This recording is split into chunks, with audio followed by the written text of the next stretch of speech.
नमस्कार, तेजस्विनी कार्यक्रम में आप सबका स्वागत है। मैं हूं ममता चोपड़ा। नारी के अनेक रूप हैं और हर रूप में शक्ति का स्रोत है नारी, और इन्हीं में एक रूप है वीरांगना का।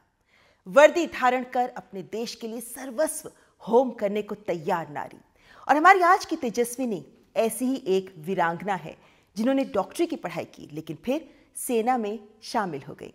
और यही नहीं, बल्कि देश की पहली ऐसी पीडियाट्रिशियन है जो सेना में आर्मी डॉक्टर्स की सर्वोच्च रैंक लेफ्टिनेंट जनरल तक पहुंची, और तीसरी ऐसी भारतीय महिला जिन्होंने ये रैंक हासिल की। हमारी आज की तेजस्विनी है लेफ्टिनेंट जनरल माधुरी कानिटकर। हमारी सेना देश का गौरव है। फर्ज, जिम्मेदारी, कर्तव्य, राष्ट्र प्रेम, इनके प्रति तन मन से समर्पित जीवन जीने की बानगी पेश करती हैं हमारी सेनाएं, और इनमें महिलाएं भी शामिल हैं। लेफ्टिनेंट जनरल माधुरी कानिटकर ने भी इन्हीं आदर्शों के जरिए 4 दशक सेना में गुजारे और हासिल किया सेना का दूसरा और आर्मी डॉक्टर्स के लिए सर्वोच्च पद, लेफ्टिनेंट जनरल की रैंक। माधुरी कानिटकर इस पद तक पहुंचने वाली देश की तीसरी महिला और सशस्त्र बलों की पहली बाल रोग विशेषज्ञ हैं। माधुरी कानिटकर के पति राजीव कानिटकर भी लेफ्टिनेंट जनरल रह चुके हैं, और भारत के इतिहास में ये पहला मौका है जब पति और पत्नी दोनों ही सेना में लेफ्टिनेंट जनरल रहे हों। माधुरी कानिटकर पुणे में सशस्त्र बल मेडिकल कॉलेज की पहली महिला डीन भी रहीं, और उन्हें आर्मी मेडिकल कोर में पहली बाल चिकित्सा नेफ्रोलॉजी यूनिट स्थापित करने के लिए और पुणे में research unit, scientific festival Illuminati, counsellor cell Umang, crash इत्यादि शुरू करने के लिए भी जाना जाता है। माधुरी कानिटकर ने सिंगापुर, ब्रिटेन जाकर स्पेशलाइजेशन हासिल की और इसके लिए अपनी अर्न लीव का प्रयोग करने से भी पीछे नहीं हटी। बतौर छात्र प्रेसिडेंट गोल्ड मेडल से सम्मानित माधुरी कानिटकर प्रधानमंत्री के वैज्ञानिक और तकनीकी सलाहकार बोर्ड की भी सदस्य हैं। एक टीचर, एक डॉक्टर और जवान के रूप में विभिन्न रूपों में देश सेवा को समर्पित जीवन जीने वाली देश की तीसरी महिला लेफ्टिनेंट जनरल माधुरी कानिटकर हैं हमारी आज की तेजस्विनी। तो आइए मुलाकात करते हैं लेफ्टिनेंट जनरल माधुरी कानिटकर से। जनरल कानिटकर कहना कैसा रहेगा लेफ्टिनेंट जनरल माधुरी कानिटकर? बिल्कुल सही। बिल्कुल आप सही। श्रीमती या मिसेस ना लगाए तो और भी अच्छा है। हमें भी बहुत खुशी होती है जब हम एक महिला को कहते हैं जनरल। बिल्कुल। और बहुत सम्मान की बात है, बहुत गर्व की बात है। हालांकि इस कार्यक्रम की बातचीत की शुरुआत मैं आपको सलाम के साथ करना चाहूँगी, क्योंकि आज हमारे देश की करोड़ों महिलाएं ऐसी हैं जो आपको देखकर आपसे प्रेरणा ले रही हैं। ये बताइए, जैसे आपके 3 सितारे चमक रहे हैं, गर्व की अनुभूति हुई होगी। क्या था जहन में जब ये 3 सितारे, ये पदवी, ये रैंक आपको दी जा रही थी? बहुत ही खुशी हुई, क्योंकि यंग डेज से पहले शुरुआत होती है 3 सितारों से जो खंडे पे होते हैं, और वहाँ से सफ़र करते हैं कॉलर पे और अपनी गाड़ी के सामने, क्योंकि एक कैप्टन होती है, उसके 3 सितारे होते हैं, और जब वो सीनियर बन के लेफ्टिनेंट जनरल बनती है तो ये एक नन्हा सा सफ़र यहाँ से यहाँ तक का बहुत लंबा हो जाता है। बिल्कुल। और आपके लिए तो ये लगभग 4 दशक होने को आ रहे हैं जब आपने ये सफ़र तय किया है। जनरल कानिटकर आपको बार बार कहूँगी, क्योंकि मुझे भी गर्व की अनुभूति होती है ये कहते हुए। धन्यवाद, धन्यवाद। जनरल कानिटकर, ये बताइए हमें कि क्या आपको शुरू से ही डॉक्टर बनने का शौक था? हाँ जी, वो तो पहले से था कि मैंने डॉक्टर बनना है, क्योंकि मैंने अपने दादी को देखा हुआ था, उनकी कहानियाँ सुनी थी, और मम्मी हमेशा कहती थी कि दादी जैसे बनो, तो उस कारण डॉक्टर तो मन में था। आपकी दादी डॉक्टर थी? डॉक्टर थी, और वो भी 1900s के, मतलब उस टाइम पे। उनकी कहानी बहुत अलग नहीं है जो आनंदीबाई जोशी जी की है, सिमिलर मेरी दादी की भी है। तो यानी मान सकते हैं कि आपका मार्गदर्शन, आपके सपनों का मार्गदर्शन आपकी दादी जी ने किया। उनका असर ज़रूर हुआ। लेकिन अमूमन हम देखते हैं कि जो डॉक्टर्स बनते हैं वो डॉक्टरी के बाद कमाई में लग जाते हैं, अपना भविष्य निजी अस्पतालों में ढूंढते हैं। लेकिन आपने तो आर्मी ज्वाइन कर ली, क्या फौजी बैकग्राउंड था? नहीं, फौजी बैकग्राउंड तो नहीं था, लेकिन एक फ़ौजी को मिल चुकी थी जब मैं 12th में थी, और दूसरा मैंने आर्म फोर्सेस मेडिकल कॉलेज, एक सहेली मुझे ले गई, तो वो जिसका बैकग्राउंड था एयरफोर्स का, और जब मैंने वहाँ देखा कुछ अलग माहौल देखा, और मैं हमेशा काफ़ी खुश और मस्त रही हूँ। मतलब सिर्फ काम करो और पूरा टाइम उसी में लगो नहीं था। वहाँ देखा कि इतनी सुविधाएं हैं, मैं खेल सकती हूँ, मैं हॉर्स राइडिंग कर सकती हूँ, तो मुझे लगा क्यों ना डॉक्टरी का मज़ा एएफएमसी में लिया जाए। अच्छा तो यहाँ से आप एएफएमसी में आ गए। बिल्कुल। यहाँ से आपका सफ़र आगे कैसे बढ़ा, क्योंकि एक सिविलियन लाइफ और एक आर्मी लाइफ में बहुत फ़र्क होता है, तो क्या आपको शुरुआत में कुछ मुश्किल हुई एडजस्ट करने में, उस माहौल में अपने आप को ढालने में? बिल्कुल। सबसे पहले हुई टर्मिनोलॉजीज़, क्योंकि कभी फ़ौजी बैकग्राउंड नहीं था, लेकिन मतलब कि मैं एक स्त्री हूँ इसका मुझे कोई मतलब उसी कोई परेशानी नहीं थी, लेकिन पेरेंट्स को भी थोड़ी सी परेशानी थी कि भाई फ़ौज में क्यों जाएगी बेटी। वो एक ज़िद थी, तो उन्हें बताया नहीं था कि मेरा दिल ऑलरेडी एक फ़ौजी मेडिकल कॉलेज और एक फ़ौजी पे आ चुका है। उसके बाद का सफ़र काफ़ी लंबा, लेकिन आज लग रहा है कि कैसे निकल गया पता भी नहीं चला। और ये नहीं कह सकती हूँ कि बिल्कुल मतलब जैसे रेड कार्पेट पे सीधी तरीके से सब कुछ हुआ। कोई भी गाड़ी चलती है तो रास्ता मुश्किल भी होता है, सही भी होता है। काफ़ी परेशानियाँ हुई, लेकिन कभी उसमें मैंने पीछे नहीं, क्योंकि ये मेरी अपनी ज़िद थी। तो मैं अपने आप को हमेशा कहती रही कि अपनी ज़िद से गई हो, अभी करो सब कुछ। वैसे जो भी ऐसी महिलाएं हैं जो कुछ अपना लक्ष्य अपने हिसाब से धार लेती हैं और फिर आगे बढ़ जाती हैं, उनको कहीं ना कहीं कुछ ना कुछ सुनने को मिलता ज़रूर है। आपको भी सुनने को मिला जब आपने कहा कि भाई मुझे तो फ़ौज में ही जाना है? बिल्कुल। पापा ने तो मुझे कॉलेज से 2 दिन के लिए निकाल भी लिया, क्योंकि मैं मेरिट में थी, सीबीएसई टॉपर थी, उन दिनों में कोई नीट एग्ज़ाम नहीं थी। तो उन्होंने कहा कि आप जाइए बीजे मेडिकल कॉलेज, जो मेरी दादी जी का कॉलेज था, तो उसमें भी गर्व था। लेकिन जो मैंने प्लान बनाया था उसके लिए वो सब कुछ बता तो नहीं सकती थी शुरुआत में, तो थोड़ा रोना धोना किया कि मुझे तो फ़ौजी है, मुझे तो वर्दी पहननी है, और चली गई। और उसकी खुशी आज ले रही हूँ। लेकिन सिर्फ अगर उसमें थोड़ा सा दुख है तो आज मम्मी पापा नहीं रहे। तो ये रैंक वो भी देखते वो देखते तो इतने गर्व करते। लेकिन ये ज़रूर है कि उनकी आखिरी जब बीमारी हुई जो भी है, और मैंने जब सेवा की मिलिट्री अस्पतालों में, तब वो मम्मी कहती थी कि यहाँ जितना लोग आदर करते हैं, सब मुझे पहचानते हैं कि माधुरी की मम्मी है, तो उन्हें इतना गर्व होता था कि बस मेरी खुशी उसमें मिल गई। और शायद आपको एक बेटी नहीं बेटे की तरह उन्होंने उस समय देखा। हम 3 बहनें थे, हम मतलब घर में भाई था ही नहीं, और कभी उन्होंने हमें ऐसे नज़र से देखा ही नहीं कि तुम नहीं कर सकती हो। तो इसलिए मेरे ख्याल से हम तीनों बहनें आज प्रोफेशनल्स हैं और आगे बढ़ रही है। तो मुझे लगता है कि वो पापा की एक ये थी, क्योंकि उन्होंने अपनी माताजी की कहानी सुनी थी, उन्होंने देखा था कि माताजी कैसे कर रही है, और दादी जी की कहानी हमें बताते थे, तो इसलिए उसमें कोई फ़र्क नहीं हुआ। जब भी महिलाएं काम कर रही होती हैं तो उनको बहुत मुश्किलों का सामना करना पड़ता है, और असली परीक्षा आती है जब बच्चे पैदा हो जाते हैं। उसके बाद अपना घर परिवार, अपनी नौकरी और साथ में बच्चों की सही परवरिश बहुत चुनौतीपूर्ण काम होता है। क्या आपको सेना में आकर कुछ आसानी हुई, सुविधाएं हुई, या फिर आपका भी सफ़र कुछ चुनौती भरा रहा? कोई प्रसंग? आपने बिल्कुल सही कहा। जब तक बच्चे नहीं थे तब तक बहुत ही इजी था, मज़े थे, क्योंकि मैं स्पोर्ट्स भी थी, तो बीपीटी दौड़ती थी, पीपीटी दौड़ती थी, गेम्स करती थी, पोस्टिंग अलग होती तो भी कोई फ़र्क नहीं पड़ता।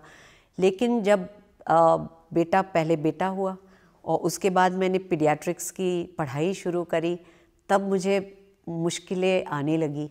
तो पहले तो कुछ परिवार से बहुत अच्छा सपोर्ट मिला, मम्मी पापा ने। जब पापा की भी पोस्टिंग वहाँ से हो गई और लास्ट ईयर एमडी, मैंने कहा मैं छोड़ देती हूँ, तो हस्बैंड ने कहा नहीं, मैं अपना एडवर्स करियर देता हूँ, एमडी तुम्हारी ज़्यादा ज़रूरी है, और मैंने ऐसे पूरी की। लेकिन बाद में जब बेटी भी पैदा हुई थी और अकेली पोस्टेड थी, झांसी में थी, तो वहाँ काफ़ी मुश्किलें आई, क्योंकि 2 बच्चों के साथ अकेले रहना, रात की ड्यूटी करना, और काफ़ी बार उसके बाद जैसे बच्चे बड़े होते गए, वो उस उम्र में समझ नहीं पाते थे कि मम्मी पूरे टाइम खाना खाने नहीं आती है, मम्मी रात में ड्यूटी करती है। कभी कभी ऐसे होता था 2-2 दिन, क्योंकि रात की ड्यूटी हुई, अगले दिन ड्यूटी, तब तक उन स्कूल चले गए, तो काफ़ी उन्हें फ़ील होता था। लेकिन मतलब एक छोटा सा आपको किस्सा सुनाती हूँ। एक बार ऐसे हुआ, एक छोटी सी नन्ही 600 ग्राम की बेबी थी, मिलिट्री हॉस्पिटल खड़की में पैदा हुई थी। रात को मुझे बुलाया गया। वो 3 महीने मुझे उसके साथ लगे रहना पड़ा। और एक टाइम मेरी बेटी खुद बीमार हुई थी और कोई नहीं था, तो मैंने सोचा कि इधर देखूँ उधर देखूँ। तो मैंने कहा, और बेटी ने भी कहा कि बस आपको बाकी बच्चों की परवरिश और उनकी बीमारियों का मेरे साथ नहीं बैठती हो। तो मैंने फिर बेटी एक तरीका निकालना होता है, तो बेटी को भी एडमिट कर लिया और फिर मैं दोनों बेबीज़ को साथ देख सकती थी। तो ऐसी छोटी छोटी घटनाएं। लेकिन आज मुझे इतनी खुशी हुई, ये जो रैंक के बाद जो सोशल इस पे आपने पूछा, वही बच्ची ने मुझे कांटेक्ट किया है। तो इसलिए उस टाइम जो शायद मैंने डिसीजन लिया वो शायद सही था। बिल्कुल। आपने कहा कि कई मुश्किलें हुई और जाहिर है हर एक की ज़िंदगी में उतार चढ़ाव होते हैं। कौन था शख्स, या हम ये माने कि जनरल कानिटकर ही थे जिन्होंने हमेशा आपका साथ दिया, क्योंकि साथ चलना बहुत ज़रूरी है और आपके तो हस्बैंड खुद लेफ्टिनेंट जनरल रहे। बिल्कुल, तो ये जनरल स्पेशल हो गए। बिल्कुल। और वो भी मतलब हमने कभी सोचा नहीं था कि हम दोनों इतने आगे निकल जाएंगे। लेकिन एक चीज़, जब भी मैं परेशान होती थी, मुश्किल में जाती थी, तो उनका एक मुझे कहते थे, let us grow together without growing apart. तो कहते हैं कि मैं अकेला आगे निकलूँ, मुझे खुशी नहीं है। अब मुझे देखना है कि तुम इतने मेडल्स जीत चुकी हो और घर में बैठोगी, तो मैं अगर जितना भी आगे गया सफ़र में तो मुझे गिल्टी लगेगा। तो मैं आपको सपोर्ट करूँगा और हम कुछ ना कुछ हल निकालेंगे। तो ऐसे कई बार हुआ। 1 साल तो पूरी बेटी को उन्होंने रख लिया और कहने लगे, रेजिमेंट वो पूना हॉर्स रेजिमेंट के हैं, उन्होंने कहा बेटी को बढ़ाना डिफ़िकल्ट है, रेजिमेंट तो फिर भी कमांड कर सकता हूँ। तो ऐसी बहुत लेकिन उनका साथ रहा। तो फिर घर में माहौल कैसा रहता था भाई? आप भी आर्मी में और हस्बैंड भी आर्मी में, तो घर का माहौल भी डिसिप्लिन्ड, सीमा पर सब पाबंदी में सब काम होना चाहिए। बिल्कुल। अगर मेरी बेटी सुन लेगी, अमेरिका में उन्होंने मुझे नाम लिखा था हिट्टू का नाम था हिटलर 2। तो इसलिए डिसिप्लिन तो काफ़ी रहा। लेकिन उसमें भी उस टाइम बड़े रेजिस्टेंस होती थी। अभी दोनों बच्चे बड़े खुश हैं कि उन्हें, जो कि हम फौजी बच्चे हैं, वो कहते हुए उन्हें भी गर्व होता है। क्या बात है। यहाँ पर आगे जनरल कानिटकर से बात करेंगे, उनकी पोस्टिंग्स के बारे में बात करेंगे, आगे उनकी ज़िंदगी कैसे गुजरी। लेकिन फिलहाल यहाँ रुकेंगे एक ब्रेक के लिए। आप देखते रहें तेजस्विनी।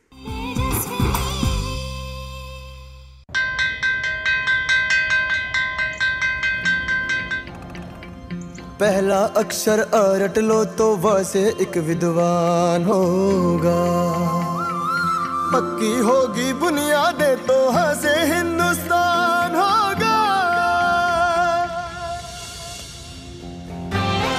करो शुरुआत करो तो पक्की बात करो। वंडर सीमेंट, एक परफेक्ट शुरुआत। आज का भारत जानता है कि जब देश की बेटी खड़ी होती है तभी जीत बड़ी होती है। जीत रहा है देश नारी को सम्मान देकर, शौचालय बनवाकर। शौच सुबह के अंधेरे में जाओ या रात को, शौचालय बना तो अंधेरा छटा। जीत बड़ी कर रहा है देश उज्ज्वला योजना से महिलाओं को धुएं से आजाद कर।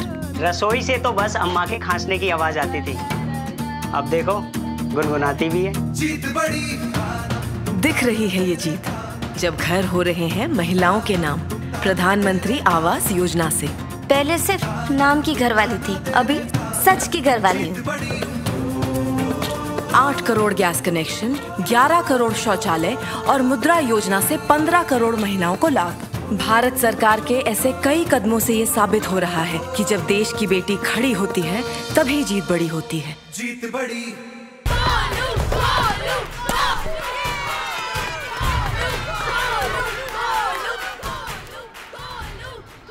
बैटिंग तो अर्जुन कर रहा है, तो सब गोलू के लिए क्यों चीयर कर रहे हैं? वो तो घर पर बैठा है। अरे तुम्हें नहीं पता, वो इसलिए नहीं आया ताकि हमें इन्फेक्शन ना हो। नोवेल कोरोना वायरस बीमारी को फैलने से रोका जा सकता है। बुखार के साथ खांसी और छींक होने पर सार्वजनिक जगहों से दूर रहकर इसे फैलने से रोक सकते हैं। अपनी सुरक्षा के लिए हमारी मदद करें। अगर आपको खांसी, बुखार या सांस लेने में तकलीफ हो तो तुरंत नजदीकी स्वास्थ्य केंद्र जाएं या हेल्पलाइन नंबर 911123978046 पर संपर्क करें। लो जी, चांदपुर में कोल्ड स्टोरेज के निर्माण को मिली हरी झंडी। भाई ये तो हमारे लिए अच्छा है, लेकिन सरकार को ये कैसे पता चला कि हमें कोल्ड स्टोरेज की जरूरत है? यहाँ से इकट्ठा किए गए डेटा से सरकार के पास जो आंकड़े आते हैं उसी के आधार पर पूरे देश में विकास के लिए जरूरी फैसले लेती है। भाई फिर तो हम सबको सरकार के ऐसे कामों में साथ देना चाहिए, क्यों भाइयों? हाँ बिल्कुल देना चाहिए। तो आइए हम निभाएं अपनी जिम्मेदारी, हो रही आर्थिक गणना में दें सही जानकारी।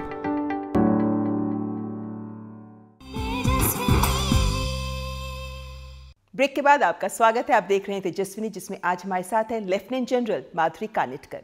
जनरल कानिटकर, आपकी कभी फॉरवर्ड पोस्टिंग्स भी हुई हैं? क्योंकि सेना में अमूमन हम ये समझते हैं कि मुश्किल होता है जब फॉरवर्ड पोस्ट पे आप जाते हो, क्योंकि वहाँ चुनौतियाँ बहुत अलग होती हैं। पहली पोस्टिंग जो थी वो हमारा बैच 1982 में जब AFMC से पास आउट होकर हम लोगों ने कमीशन ली, तो हमारी बैच की लड़कियां पहली बार फील्ड में भेजी गई और सब ने अच्छा किया। तो ये एक जो फ़ौज कर रहा है बहुत अच्छा कर रहा है, एकदम से छलांग नहीं ले रहा है, थोड़ा एक कदम वो बढ़ाते हैं, एक कदम लेडीज़ बढ़ाती है, और जब वो थोड़ा स्टेबलाइज हो जाता है और मतलब हम आगे चलते हैं। मेरी बैच की एक लड़की थी मीरा शर्मा, वो तो ले भी गई थी। मैं जोधपुर के फील्ड हॉस्पिटल में थी और मुझे याद है तब भी जो GOC थे उन्होंने पहली बार जब एक महिला आई और तब हम खाकी पैंट और शर्ट पहनते थे, तो उन्होंने कहा अभी लेडी आई, इसका क्या करूँगा? तो बोले पेशी हो जाए। तो मेरी माचअप हो गई। तो उन्होंने सबसे पूछा कि युद्ध हुआ तो क्या होगा? तो मैंने उनके फट से बता दिया कि सर इतनी मैं मतलब सीख चुकी हूँ जो बेसिक कोर्स में कि एक होता है रेयर। तो मैंने कहा मैं OC रेयर नहीं बनूँगी, मैं आगे सबसे पहले जो आप डिप्लॉय करोगे उसके साथ मैं जाऊंगी, ये मैंने तय कर लिया है। आपने डॉक्टरी खुद की, आप डॉक्टरी प्रैक्टिस करती रही आर्मी हॉस्पिटल्स में, लेकिन आपने डॉक्टर्स को ट्रेन भी किया है। बिल्कुल। और ये टीचर होना, डॉक्टर होना और सोल्जर होना, इन तीनों का सामंजस्य कैसा रहा? मैं अपना सौभाग्य समझती हूँ, क्योंकि जैसे समाज में ये 3 पहलुआं हैं जिनके लिए बहुत आदर करते हैं लोग, और ये 3 मैं एक साथ निभा पाई। लेकिन एक मज़े की बात की, जिसे इंग्लिश में कहते हैं ना वेयरिंग मल्टीपल हैट्स, तो ये 3 अलग टाइप के रोल्स, एक में सफ़ेद कोट, एक में कॉम्बैट ड्रेस, एक में टीचर्स का ये। लेकिन जिस दिन रैंक लगा ना, मैंने हस्बैंड की टोपी पहनी थी सिर पे। क्या बात? तो ये था। लेकिन मुझे लगता है एक में अच्छा होना, उससे उसका असर दूसरे में पड़ता है। अगर मैं अच्छी डॉक्टर ना रही तो मैं पढ़ाऊँगी कैसे? क्योंकि इन्फॉर्मेशन या नॉलेज तो किताबों में देखते हैं, लेकिन एक रोल मॉडल बनना, अच्छे टीचर बनने के लिए मुझे खुद पहले एक अच्छा डॉक्टर बनना चाहिए। और अगर मैं ट्रेन कर रही हूँ मेरे बच्चों को जो आगे जाके फ़ौज में ज्वाइन करेंगे, तो उन्हें ये भी देखना है कि मैडम ने किसी चीज़ में कमी नहीं करी। तो मैं जब डीन भी थी तब भी बच्चों के साथ बास्केटबॉल भी खेली हूँ, और मैंने मैराथन शुरू करवाई AFMC में और उनके साथ दौड़ी। तो जो पहले कंप्लेन करते थे बच्चे कि हम कैसे दौड़ेंगे, बात कहते थे कि भाई डीन मैडम 10 किलोमीटर दौड़ती तो हम भी दौड़े। तो ये मुझे लगता है हमेशा कि एक पहलू जो है उसको अच्छा करे तो उसका असर दूसरे इसमें भी आता है, तो ये ज़रूरी है। और पुणे में ही आप स्टूडेंट भी रही, पुणे में ही आप डीन भी बने। वहाँ के छात्र या आपके जो भी मेडिकल में स्टूडेंट्स रहे हैं, जाहिर है कि आपको रोल मॉडल मानते होंगे वो ज़रूर। क्या कुछ ऐसा कभी कमेंट या कोई ऐसा कॉम्प्लीमेंट कहना चाहिए सुनने को मिला जो दिल छू गया? जब मैं डीन हो के वहाँ से पोस्टिंग गई तो मैंने उन्हें भी समझाया। मैंने कहा देखिए, मैंने जाके मैंने कहा बाकियों से आप अलग हो, आप एक डॉक्टर हो, एक टीचर हो, सोल्जर, जो मैंने किया। और मैंने सोल्जरिंग शुरुआत में फील्ड में करी, उसके बाद मैंने नहीं की, इसलिए मैंने वॉलंटियर किया कि अब मैं जाऊंगी उधमपुर और जम्मू कश्मीर लद्दाख की जो मेडिकल इसका जिम्मेदारी जो है वो मैंने संभाली। तो ये बच्चों को मैंने सोचा कि एक उदाहरण बन के रहेगा कि इतनी मतलब मैडम खुद जो है, ताकि उन्हें लगेगा कि हम जब सियाचिन जाते हैं, हम जब जाते हैं कि मैडम के साथ हम भी आगे। मैं 4 पंक्तियाँ सुनाऊंगी जो कविता उन्होंने बताई।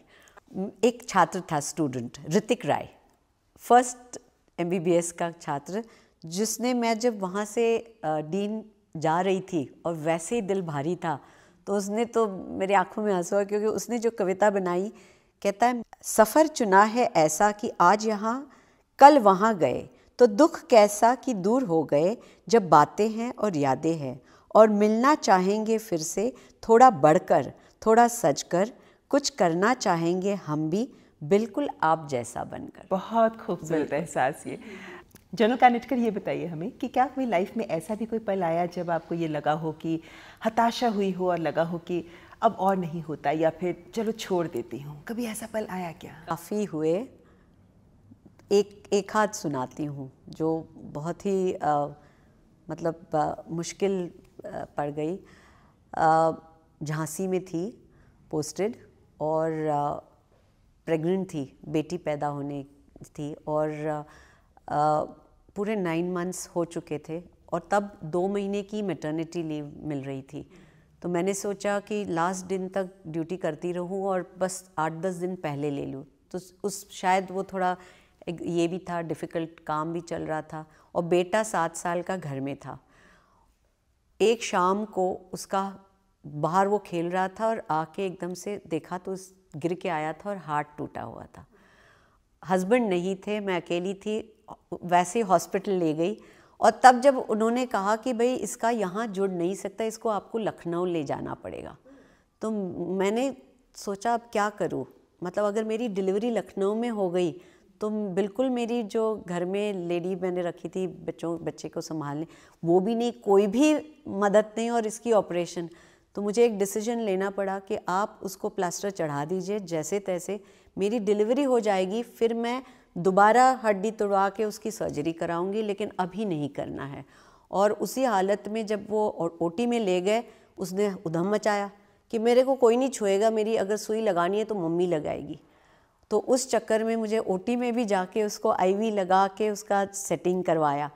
उसे वो सब करके एक दिन हॉस्पिटल रख के घर आई, और अगले दिन शाम को मैं लेबर पेन शुरू हो गए।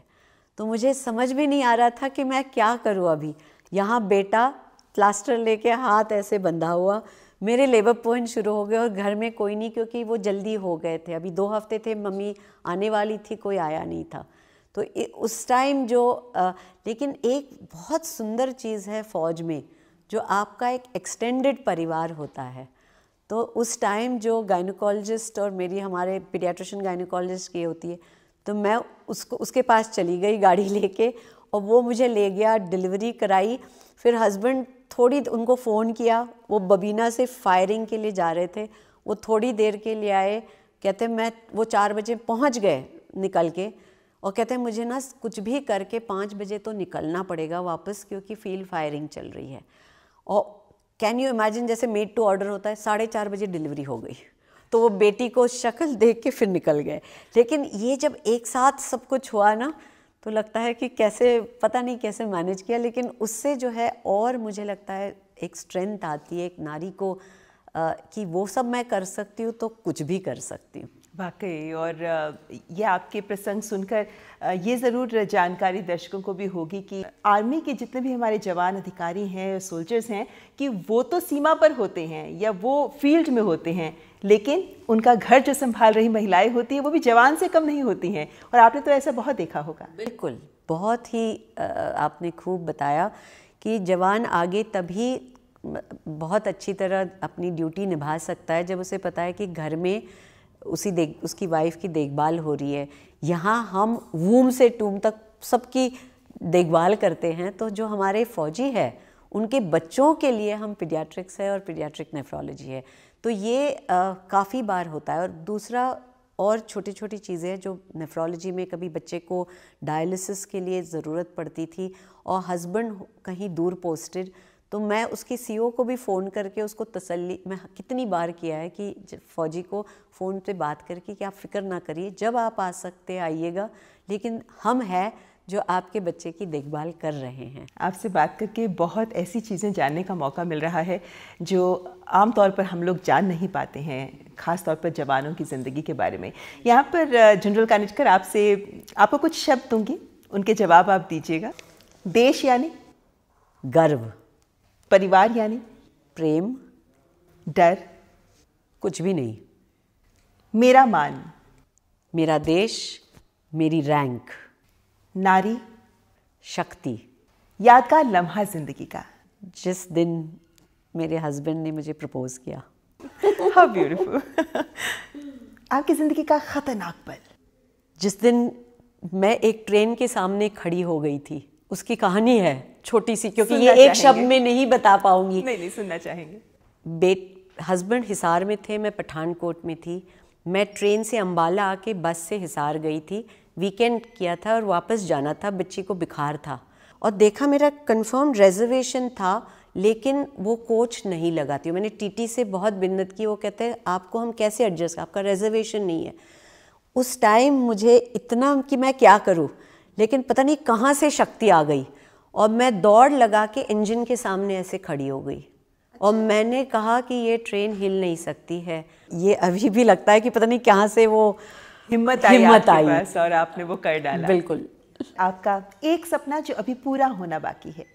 मेरा सपना, जो 3 रोल्स मैं बता रही हूँ, डॉक्टर, सोल्जर, टीचर, तो मुझे हमेशा लगता था कि ये तीनों का मेल जोल होके काम नहीं हो रहा है। मेडिकल कॉलेज में हम पढ़ाते हैं वो टीचर का हो रहा है, हॉस्पिटलों में जो सेवा हो रही है उसके ऊपर असर नहीं हो रहा है। अभी भी मतलब हमारी मोर्टालिटी रेट, गाँवों तक ये सेवा पहुँच नहीं रही है। और तीसरा जो हमारा रिसर्च यानी अनुसंधान, वो एक अपने जैसे लगता है कि साइंटिस्ट अनुसंधान कर रहे हैं, तो मुझे हमेशा लगता था इन तीनों का मेल जोल कैसे करें। और देखिए कितनी मतलब ये एक सपना था और मुझे पूरा करने का अभी मौका मिला है, क्योंकि स्टूडेंट्स का और टीचर्स और मेडिकल एजुकेशन पे आगे चेंजेस लाने के लिए मुझे मेडिकल काउंसिल ऑफ इंडिया के बोर्ड ऑफ गवर्नर्स में आया। तो इसका नेक्स्ट एग्ज़ाम है, एथिक्स कमेटी है, उसके सारे जो अभी ये प्लान्स बन रहे हैं और चेंजेस जो ला रहे हैं, उसमें मैं अपना हाथ बटा रही हूँ। यानी एक और बड़ी जिम्मेदारी आपके कंधों पर डाली गई है। लेकिन साथ ही आप प्राइम मिनिस्टर के इनोवेशन काउंसिल का, मैं उसी पे आ रही थी कि जो अनुसंधान का हिस्सा है वो रिसर्च और इनोवेशन से हेल्थ और एजुकेशन पे कैसे असर आए। तो ये जब मेलजोल जब तक नहीं होगा और प्रिंसिपल साइंटिफिक एडवाइज़र के साथ वो नीति आयोग की कमेटी में जब करती हूँ, तो हमने ऐसे कुछ सपने देखे हैं, वो पूरे सब अभी नहीं बताऊंगी, लेकिन अगले 1-2 साल में आप देखिए एक सिटी क्लस्टर बनेगा और जिसमें ये तीनों एक साथ होगा। माहौल तैयार करना ज़रूरी है। बिल्कुल बिल्कुल। तो ये मौका मिल रहा है, तो वो सपना अभी बाकी है। हमारे देश की महिलाओं के लिए आप क्या कहना चाहेंगे? आपने कई बार कहा कि आप 10 किलोमीटर तक दौड़ती हैं और आपके स्टूडेंट्स आपको फॉलो करते थे, यानी फिटनेस में आप आज भी आगे हैं। महिला अपने आप को अपने परिवार के लिए, अपने लोगों के लिए उनकी देखभाल करती है, लेकिन महिलाएं अपने सेहत के लिए कम ख्याल करती है। और उसके लिए कहती हूँ कि आप एक्सरसाइज करें, डाइट पे ध्यान दें और उसके अलावा आप अपने हेल्थ चेकअप्स करें, ब्लड प्रेशर, डायबिटीज़, एनीमिया, क्योंकि लेडीज़ कभी ये चेकअप नहीं करती है। और परिवार की देखभाल तभी होगी जब एक महिला खुद स्वस्थ होगी। बिल्कुल, ये बहुत ज़रूरी है। अंतर्राष्ट्रीय महिला दिवस के अवसर पर आप उन सभी देश की बेटियों को क्या कहना चाहेंगी जो सेना में शामिल होने के सपने संजोए बैठी हैं? आपके लिए पूरा संसार है, पूरा देश है, रुक रहा है, वेट कर रहा है कि आप आगे आओगी। आपकी जो शक्ति है, नारी शक्ति है, उसको आप ले आइए। आप मेल बनने की कोशिश मत करिए। अपना जो फीमेल लेडीज़ है, वुमेन स्ट्रेंथ, उसे रखते हुए आप आगे बढ़िए। बहुत खूबसूरत सोच रखी है आपने जनरल कानिटकर, और हमारी शुभकामनाएं आपके साथ हैं। उम्मीद करते हैं कि जिस तरह आज तक आप देश का मान बढ़ाती आई हैं, आगे भी आप यूं ही हमें गौरवान्वित करती रहेंगी। बहुत बहुत शुक्रिया डीडी न्यूज़ से बात करने के लिए। धन्यवाद। जय हिंद। जय हिंद। तो ये थी हमारी आज की तेजस्विनी लेफ्टिनेंट जनरल माधुरी कानिटकर। आज के इस कार्यक्रम में बस इतना ही। अगले हफ्ते फिर होंगे हाजिर लेकर एक और तेजस्विनी अपने साथ। नमस्कार।